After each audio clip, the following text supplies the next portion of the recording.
Hello friends, तो स्वागत है फिर से ये पार्ट 2 वीडियो में। अभी पिछला जैसे कि पार्ट 1 में Redmi 13C का मैंने बनाया था टच नोट वर्किंग का। इसका डिस्क्रिप्शन में वीडियो का मिल जाएगा लिंक, अगर आप पार्ट 1 आपने नहीं देखा है तो ठीक है। तो देखिए, ये फ़ोन में जो दिक्कत था, टच की सारी लाइन ओके थी, टच नहीं काम कर रहा था, रीस्टार्ट हो रहा था, ठीक है। दो प्रॉब्लम थे इस फ़ोन के अंदर में, तो दोनों को आज हम सोल्व इसमें करेंगे। देखते हैं अभी क्या दिक्कत है। हमने जब GR चेक किया था तो GR तो हमारा सारा लाइन का ओके था। कूल टेस्टिंग हॉट टेस्टिंग दोनों में वोल्टेज भी हमारा प्रॉपर टच की बन रही थी। अब जो है यूएफएस के अंदर में देखते क्या कुछ इशू है क्या। कंप्लीट जानने के लिए कि इस फ़ोन में क्या क्या फॉल्ट था, आपको पार्ट 1 देखना पड़ेगा जाके, ठीक है। जिन्होंने पार्ट 1 नहीं देखा है तो डिस्क्रिप्शन में लिंक है पार्ट 1 का, आप वहाँ से सिंपली जाके देख सकते हो पार्ट 1। तो देखिए, यहाँ पे यूएफएस हमने कनेक्ट कर दिया है, यूएफएस सक्सेसफुली कनेक्ट हो गया है। और सारी लॉक्स को मैं थोड़ा सा यहाँ पे आपको क्लियर करूँगा। स्टेप बाय स्टेप देखना है वीडियो को, ठीक है, क्योंकि ये वीडियो थोड़ा लंबा रहने वाला है। पूरा ऊपर से आते देखते,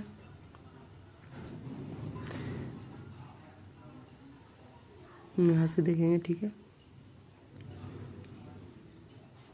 इसके अंदर में यूएफएस इसके हाइनिक्स की लगी हुई है, ठीक है। यहाँ पे सारे पार्टीशंस एक्टिव है आपका, ठीक है। यहाँ इसमें राइट प्रोटेक्शन इनेबल है, डायरेक्ट ये आप इसमें कुछ फ्लैश नहीं कर सकते हो बिना उसे डिसेबल किए हुए, ठीक है। टोटल 106 पार्टीशन है इस फ़ोन के अंदर में। मॉडल देख सकते हो, एयर ग्लोबल इसका जो कोड है, पोको M6 13C, तीनों में एक ही 5G चलता है, 13C 5G, ठीक है। 13C 5G पोको M6 दोनों में सेमी फ्लैश फाइल है, ठीक है। अब आते हैं आगे, इसका फ्लैश फाइल देखेंगे, ठीक है। फ्लैश भी हमें करना है, तो सबसे पहले फ्लैश फाइल को अनजिप कर लेंगे हम। ये रहा फ्लैश फाइल इसका। तब तक ये अनजिप होगा, तब तक हम कुछ और काम करेंगे, ठीक है। इसे अनजिप होने देते हैं। अब हमें जो क्या करना है, इस यूएफएस के अंदर से सिक्योरिटी बैकअप लेंगे जो भी है, उसके बाद में फुल डंप लेने का कोशिश करेंगे, ताकि हमें कुछ पता चले इस फ़ोन के अंदर में क्या फॉल्ट है, इस यूएफएस के अंदर में क्या इशू है, ठीक है। 13C बैकअप के नाम से हमने फोल्डर बनाया है। सबसे पहले सिक्योरिटी पार्टीशन का बैकअप लेंगे हम।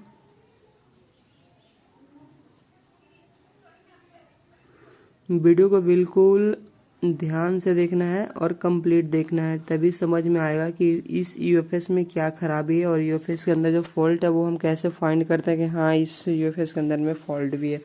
क्योंकि हमारा पार्टीशन तो सारा कुछ शो हो जाता है, ठीक है, सारे कुछ लॉक्स भी शो करते हैं, लेकिन फिर भी यूएफएस के अंदर में फॉल्ट होता है, ठीक है।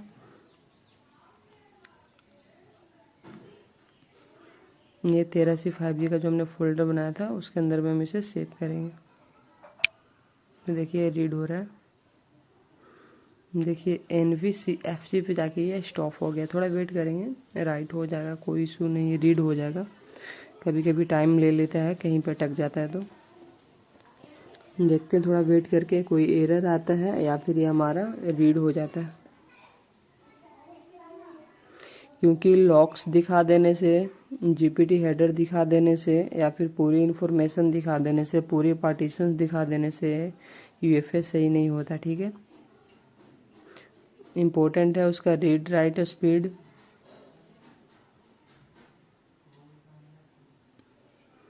देखिए सिक्योरिटी पार्टीशन रीड हो रहा है, अभी आया है, आगे क्या है।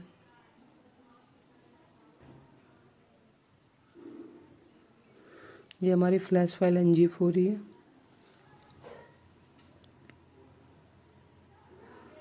अभी जैसा कि आपको लॉक्स में हमने दिखाया कि इसके अंदर में राइट प्रोटेक्शन इनेबल है, ठीक है। इस कंडीशन में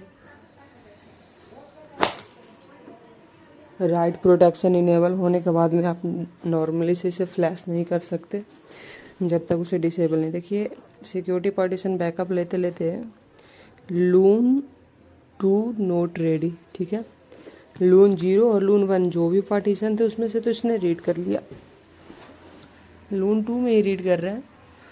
अभी बैकअप लेंगे तब पता चलेगा कि लून 1 लून 0 दोनों रीड हो रहे हैं नहीं हो रहे हैं। बट जो हमारा लून 2 एरर दे रहा है यहाँ पे, ठीक है, फिर से रिकनेक्ट करेंगे हम, ठीक है। ये ऐसे ही होता रहेगा, अब इसका प्रोसेस आगे नहीं जाएगा। तो यहाँ से यूएफएस को डिसकनेक्ट करेंगे एंड फिर से आपको रिकनेक्ट करना है, ठीक है। फ्लैश फाइल हमारा एक्सट्रैक्ट हो गया है।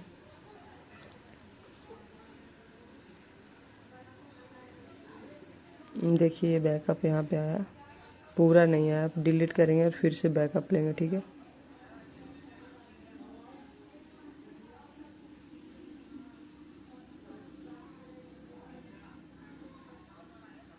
डंप हम देख रहे थे कि पहले से हमारे पास इस फ़ोन का अवेलेबल है या नहीं है, ठीक है। अगर आता तो हम इसका फुल डंप रीड नहीं करते। अगर अभी हमारे पास में इसका फुल डंप नहीं है तो कोशिश करूँगा इसका फुल डंप रीड करने का। डंप हो या ना हो कोई दिक्कत नहीं है, हम बिना डंप का भी इसे प्रोग्राम कर सकते हैं, पूरा कंप्लीट भी ऑन कर सकते हैं। तो डंप ऐसे ये ले लेते हैं, कुछ नीड पड़े डंप की हमें, इसलिए। फिर से यहाँ पे आपको F64 स्टार्ट करना होगा। एरर आने के बाद में ये वहाँ से फिर से स्टार्ट नहीं हो पाता है, टूल हमारा हैंग हो जाता है।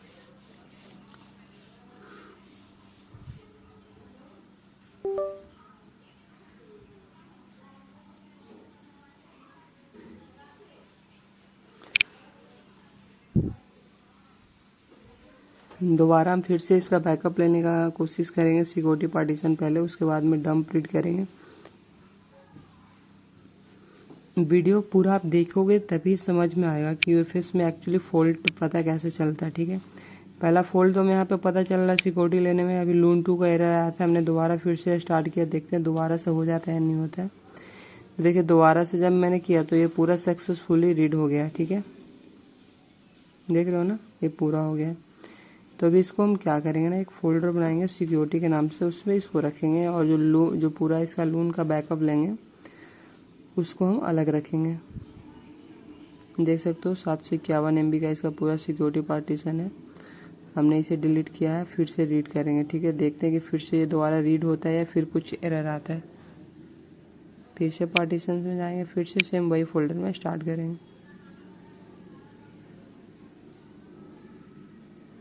देख सकते हो बिल्कुल बैकअप हो रहा है।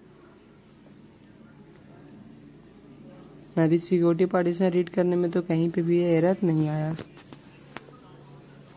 देख सकते हो कोई भी एरर नहीं आया। वन टाइम ये रीड हो गया, फिर से आ गया पूरा रीड हो गया, ठीक है।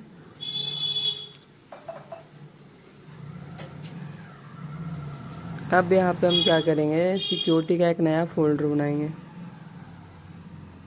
उसके अंदर में ये सारे पार्टीशन को ऐड कर देंगे, ठीक है। इसमें चला गया। अब हम इसका पूरा लून का बैकअप लेंगे। लून 0 का रीड करते हैं, इसी फोल्डर के अंदर में करेंगे जो हमने 83 का फोल्डर बना रखा है, ठीक है। ये हो गया, लून बंद करेंगे।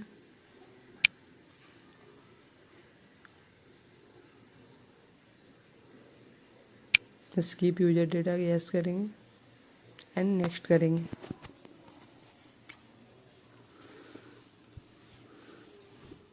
अगर ये हमारा फुल डंप रीड हो जाता है तो हम समझ जाएंगे कि इस यूएफएस के अंदर में जनरली कोई फॉल्टेड नहीं है।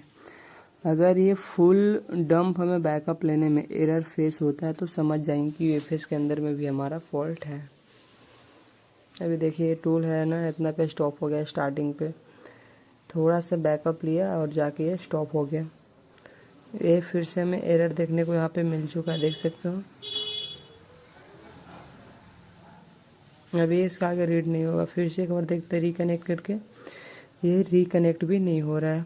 हमें यहाँ फिर से F64 को पूरा क्लोज करना होगा और फिर से रन करना होगा। यहाँ पे लून 2 हम डिलीट मारेंगे क्योंकि लून 2 रीड करने में एरर आया है। लून 0 लून 1 कम्प्लीटली रीड हो चुका है।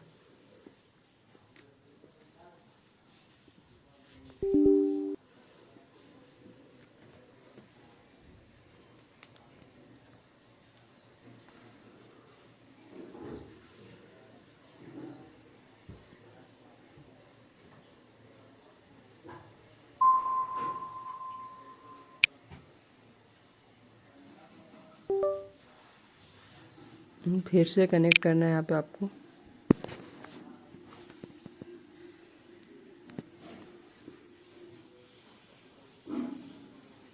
अभी ये यूएफएस हमारा कनेक्ट हो चुका है। अब हम फिर से ओनली लून 2 का बैकअप लेंगे, क्योंकि 0 और 1 तो हम ले चुके हैं। डायरेक्टली से लून 2 पे फोकस करेंगे।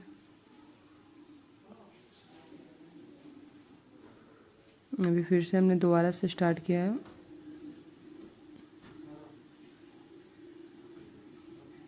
अब देखते हैं कम्प्लीटली बैकअप फुल डंप हो रहा है या नहीं हो रहा है।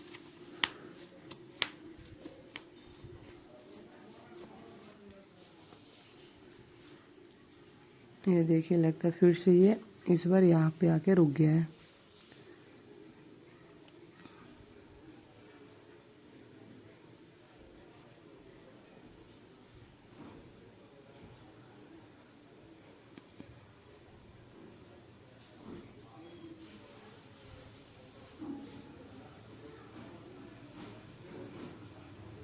जैसा कि देख पा रहे हो, ये इतना पे रुका हुआ है, ये इसके आगे भी नहीं जा रहा है।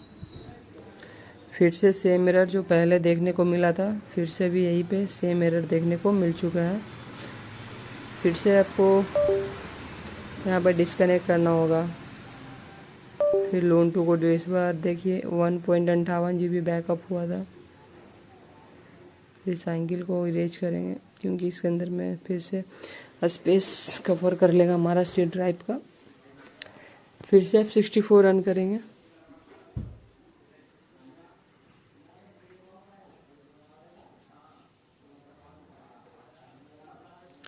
फिर से लून 2 हम बैकअप लेंगे। लास्ट बार ट्राई कर रहे हैं। अगर इस बार फिर भी सेम वहीं पे एरर मिलता है तो हम नेक्स्ट स्टेप इसका स्टार्ट करेंगे विदाउट डंप।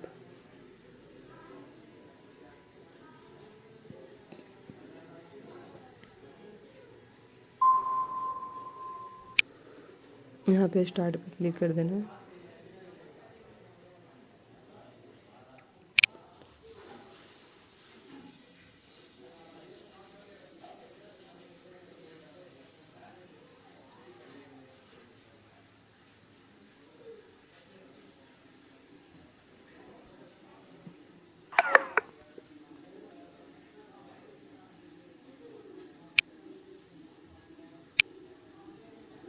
अब देखो, 2 बार हमने ट्राई किया, दोनों बार तो हमारा वहीं पे सेम एरर देखने को मिला है। तो चलिए, यूएफएस के अंदर तो हम समझ रहे हैं कि कुछ ना कुछ तो बग से फुल डंप रीड नहीं हो पा रहा है। देखिए, यहाँ पे हम इसका कॉन्फ़िगरेशन फाइल को जो हमने सेव किया है, ठीक है, कोई भी यूएफएस जब हम कनेक्ट करते हैं तो उसका एक फ़ाइल हमें बन के आता है, जिस फाइल से हम इसे फॉर्मेट या रीप्रोग्राम कर सकते हैं। मतलब जीपीटी क्रिएट कर सकते हैं, जो भी पार्टीशंस होते हैं पार्टीशन क्रिएट कर सकते हैं। तो अभी हमें ओनली प्रोविज़न फाइल की नीड है। देखो, आज का डेट और टाइम देख लो, ठीक है, आज का डेट मैच टाइम मैच कर लेना, ठीक है, ये वाली। इसके अंदर में ये प्रोविज़न फाइल है ना, इसके से बस यूएफएस को हमें फॉर्मेट करना है, ठीक है। ऐसे फुल डंप लेते तो सारा हम प्रोग्रामिंग ही कर लेते हैं, डंप से फ्लैश फाइल की कोई ज़रूरत ही नहीं रहती। बट फुल डंप हमारा यहाँ पे कम्प्लीटली ले नहीं पा रहे, ठीक है। तो चलिए, यहाँ से जो हम राइट बूस्टर पे क्लिक करके यहाँ से राइट कर सकते हैं, या फिर इरेज और लून कर सकते हैं। तो अभी हम इरेज और लून करके देखते हैं। देखिए, यहाँ पे टास्क फेल्ड, हम यहाँ पे यूएफएस को फॉर्मेट कर रहे हैं, ठीक है। हमारा रीड वाला सेक्शन ख़त्म हो चुका है, वो रीड नहीं हुआ डंप। अब क्या है, हम यूएफएस को फॉर्मेट कर रहे हैं। तो देखिए, यूएफएस फॉर्मेट नहीं होगा, उसके लिए राइट प्रोटेक्शन डिसेबल करना होगा, जो कि मैं ये कर रहा हूँ। क्योंकि जब तक राइट प्रोटेक्शन इनेबल है ना, तो आप इसे इरेज कर सकते हो, ना इसमें आप फ्लैश कर सकते हो। कुछ पार्टीशन को रीड एंड राइट कर सकते हो, बट ना कम्प्लीटली फ्लैश कर सकते हो, ना कम्प्लीटली इरेज कर सकते हो। देखिए, आप ओके करेंगे, री स्कैन करने बोल रहा है राइट प्रोटेक्शन डिसेबल करने के बाद में।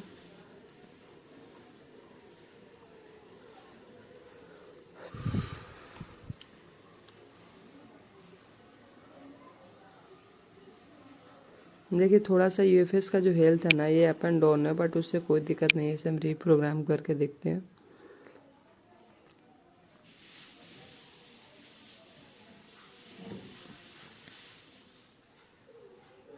देखिए, हमने राइट प्रोटेक्शन डिसेबल किया, ठीक है। अभी डिसेबल करने के बाद में कुछ चीज़ें दिखाता हूँ जो पहले था। ये लॉक्स है, आप चाहो तो इसे पूरा रीड करके रख सकते हो, ठीक है। अब रीड करने में क्यों बोल रहा हूँ, अभी जो इसमें डेटा दिखा रहा है प्रोग्रामिंग करने के बाद में सेम टू सेम, जैसे स्लॉट हमारा हो गया, स्लॉट ए है या स्लॉट बी था पहले से, ठीक है। ये सब चीज़ें कई बार क्या है लोग ना भूल जाते हैं, तो ये थोड़ा सा ध्यान रखना होता है कि पहले से जो हमारा यूएफएस का क्या क्या कॉन्फ़िगरेशन था सारा कुछ आप इसमें देख सकते हो, ठीक है। इस चलते आप जब भी करो तो लॉक्स को ज़रूर कॉपी करके रखो। ये हमने पूरा लॉक को कॉपी करके यहाँ पे रख लिया। इन्फॉर्मेशन से मैं उसे सेव कर लूँगा।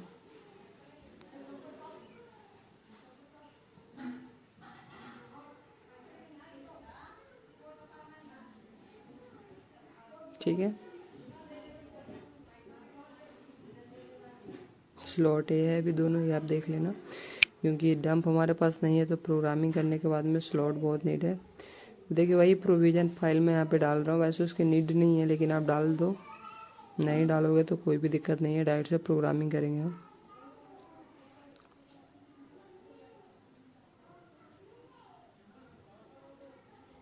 सी ड्राइव में जो हमने रखा था ना प्रोविज़न, डायरेक्ट मैनुअली जाएंगे हम, भी नहीं आ रहा है तो कोई बात नहीं।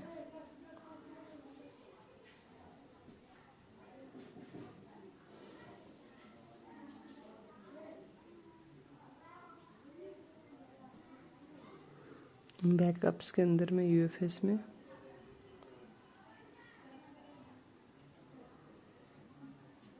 ये वाला प्रोविज़न यहाँ पे राइट करना,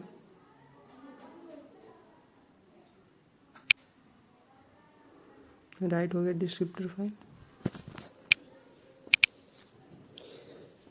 ये डिस्क्रिप्टर हम क्यों डालते हैं, मतलब ये चेंज करने के टाइम में काम आता है। अगर ये यूएफएस मान लो कि लगा हुआ है मीडियाटेक फ़ोन में, आपको लगाना है एक जाइनोक्स में या फिर एक जाइनोक्स से मीडियाटेक में लगाना है, यूएफएस चेंज करने के टाइम में ना इस चीज़ का ध्यान दिया जाता है कि इतने पार्टीशन हमें चाहिए। अब देखिए यहाँ पे हम पहले जीपीटी क्रिएट करेंगे। जीपीटी क्रिएट करने के लिए हमें यहाँ पे स्कैटर फाइल का नीड पड़ेगा, ठीक है। क्वालकॉम रहता ना तो डायरेक्ट हम स्कैटर फाइल, सॉरी यहाँ से हम जो आता है जीपीटी के लिए स्पेशल जीपीटी फाइल सेलेक्ट करते हैं, बट ये मीडियाटेक है तो यहाँ से स्कैटर फाइल आपको सेलेक्ट करना होगा, ठीक है। देखिए यहाँ पे जीपीटी क्रिएट हो चुका है। फर्स्ट प्रोसेस था जीपीटी क्रिएट करना, अब सेकंड प्रोसेस है इसके अंदर में फ्लैश फाइल राइट करना, ठीक है। जीपीटी क्रिएट हो चुका है, स्टेप 1 हम कर चुके हैं। स्टेप 2 करना है, यहाँ से आपको फ्लैश करना फ़ोन को, ठीक है, कंप्लीट। अब फ्लैश करने का प्रोसेस क्या है वो भी आप जान लो पहले। कुछ लोग फ्लैश करते तो बोलते हैं कि हमारा फ़ोन ऑन ही नहीं हुआ, कंप्लीट ऑन, तो यहाँ पे थोड़ा सा आपको एमआई के फ़ोन में समझना होगा कैसे फ्लैश होता है। देखिए सारा लॉक्स रेडी हो चुका है, यहाँ पे डबल क्लिक करना है। थोड़ा सा ना सी ड्राइव का स्पेस बढ़ा लेना फ्लैश करने टाइम, ठीक है। देखते भी कितना है, अभी 14 GB है, थोड़ा और स्पेस चाहिए क्योंकि जब सिस्टम फाइल जब राइट होता है ना तो उसको डीकम्प्रेस करता है, इसके कारण से स्पेस थोड़ा सा एक्स्ट्रा लेता है, ठीक है। तो मिनिमम हमें सी ड्राइव 20 GB या 17-18 GB खाली रखना होगा। अभी 14 GB है, देखिए अभी यहाँ पे खाली कर दिया हूँ, 28 GB हो चुका है। यहाँ पे डबल क्लिक करेंगे और सेम फ्लैश फाइल के अंदर में जाना है आपको, जो हमने अनजिप किया था स्टार्टिंग में, एयर फाइल, एयर ग्लोबल देख रहे हो। इसके अंदर से अगर आप देखो मीडियाटेक फाइल सेलेक्ट करते हो तो क्या होता है, और इमेज फाइल सेलेक्ट करते हैं तो क्या होता है। देखिए इमेज के अंदर में जाके अगर स्कैटर फाइल सेलेक्ट करके फ्लैश करते हो यहाँ पे, ठीक है, तो देखिए 50 पार्टीशन शो हो रहा है, ठीक है। फिर से वहीं पे जाएंगे और हमें फ्लैश ऑल बैट पे क्लिक करना, ठीक है। एमआई का कोई सा भी फ़ोन आप फ्लैश करो या फिर क्वालकॉम या मीडियाटेक, आपको यहाँ पे सेलेक्ट करना है फ्लैश ऑल। देखिए इमेज वाला फोल्डर से पहले में ये मिलेगा आपको फ्लैश ऑल, ये सेलेक्ट करोगे यहाँ पे 53 पार्टीशन सेलेक्टेड हुआ है, ठीक है, राइट कर देना। एमआई का फ्लैश करने का सेम तरीका यही है, कोई सा ही फ़ोन आप कर लो, चाहे एमआई या क्वालकॉम, फ्लैश ऑल पे टिक करके फ्लैश करना। फ्लैशिंग स्टार्ट हो चुका है। तब तक आप एक प्यारा सा काम कर सकते हो, जो न्यू व्यूअर्स हैं जिन्होंने अभी तक चैनल को सब्सक्राइब नहीं किया है, आप हमारे चैनल को सब्सक्राइब कर लें। आपको ऐसे ही अच्छी अच्छी वीडियोस देखने को मिलेगी हमारे चैनल पे। तो यूएफएस में after formatting step 1 GPT create, step 2 flashing और स्टेप 3 सिक्योरिटी पार्टीशन, जो हमने बैकअप लिया था उसे राइट करना।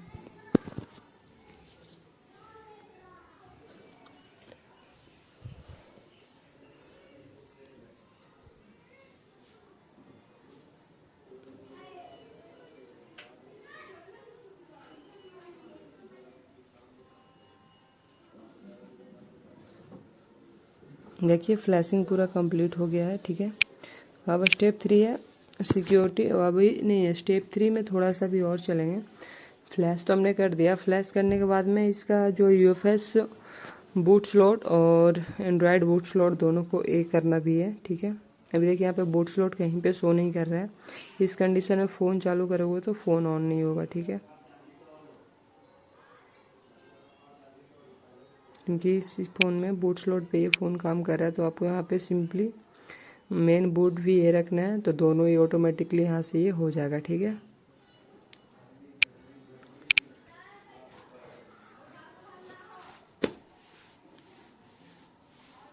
देखिए पहले यहाँ पे बूट स्लॉट शो नहीं हो रहा था, अब बूट स्लॉट शो हो जाएगा। अगर इसका फुल डंप हम राइट करते हैं रीड करके, तो इतना कुछ करने की ज़रूरत नहीं पड़ती, ठीक है।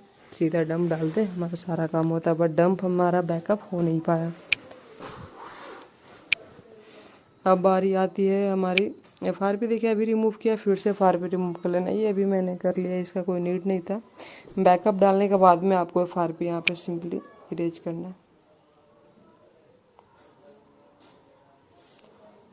अब करना है सिक्योरिटी पार्टीशन राइट। और एक चीज़ का हमेशा ध्यान देना, सिक्योरिटी पार्टीशन राइट करने के बाद में एफआरपी ज़रूर से रिमूव कर लेना, क्योंकि उस फाइल में जो हम बैकअप लेते हैं ना, उसमें हमारा एफआरपी का फाइल भी रीड होता है।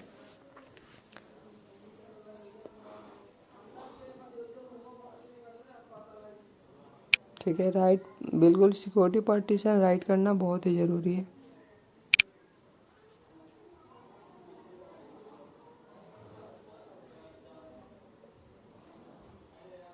क्योंकि सिक्योरिटी पार्टीशन नहीं डालोगे तो फ़ोन कम्प्लीटली ऑन नहीं होगा, एनवी डेटा करप्टेड पे ये रुक जाएगा फ़ोन, ठीक है।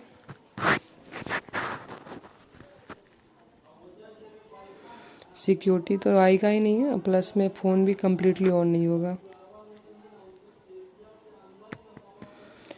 रो प्रोग्राम पूरा सेलेक्ट ऑटोमेटिकली ले लेता है, कुछ करने की ज़रूरत नहीं है, बस अब आपको राइट करना है।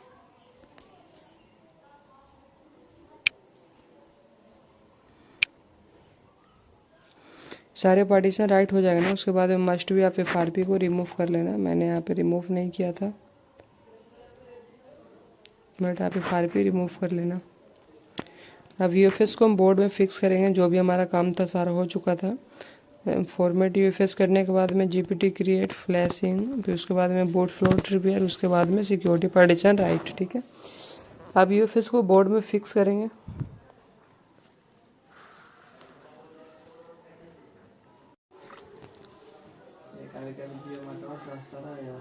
चलो यूएफएस को यहाँ से करेंगे फिक्स हम।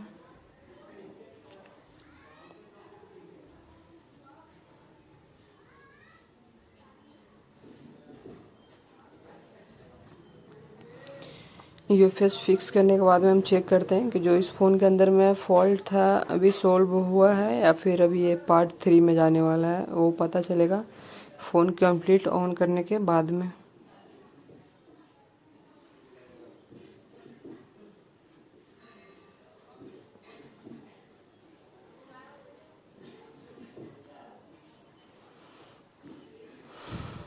चलिए बोर्ड को हल्का ठंडा होने देते हैं और ऑन करते हैं फ़ोन को। तो फ़ोन अभी यहाँ पे ठंडा हो चुका है और अभी हम चेक करेंगे कि इस फ़ोन के अंदर में जो फॉल्ट था वो सॉल्व हुआ है या नहीं हुआ है।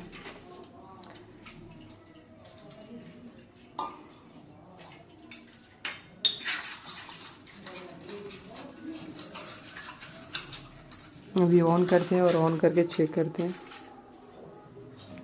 अगर अभी ये इतना से भी सॉल्व नहीं होगा तो स्टेप 3 हमें क्या करना है, ये पार्ट 3 में आएगा। ठीक है, ये पार्ट 1 पार्ट 2 तो आपने देख लिया। अगर इतना से सॉल्व नहीं होता तो हम इसका पार्ट 3 भी लेके आएंगे।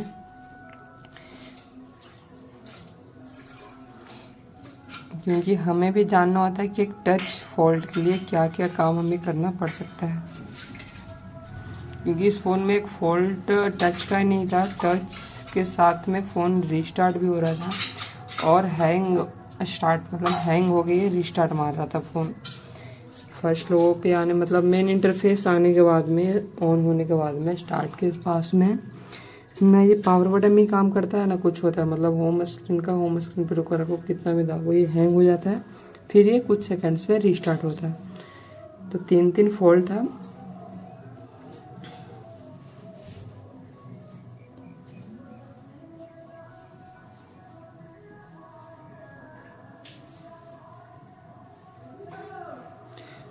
अगर ये इतना से नहीं होता तो पार्ट 3 भी इसका लेके आऊँगा मैं, क्योंकि इस फ़ोन को मैं छोड़ूंगा नहीं, कम्प्लीटली बनाऊंगा जितना काम करना पड़ सके, ताकि आपको भी लगे कि एक फ़ोन में इतना भी फॉल्ट हो सकता है। एक नॉर्मल वे में देखा जाए तो टच सेक्शन का काम नहीं होता टच के लिए।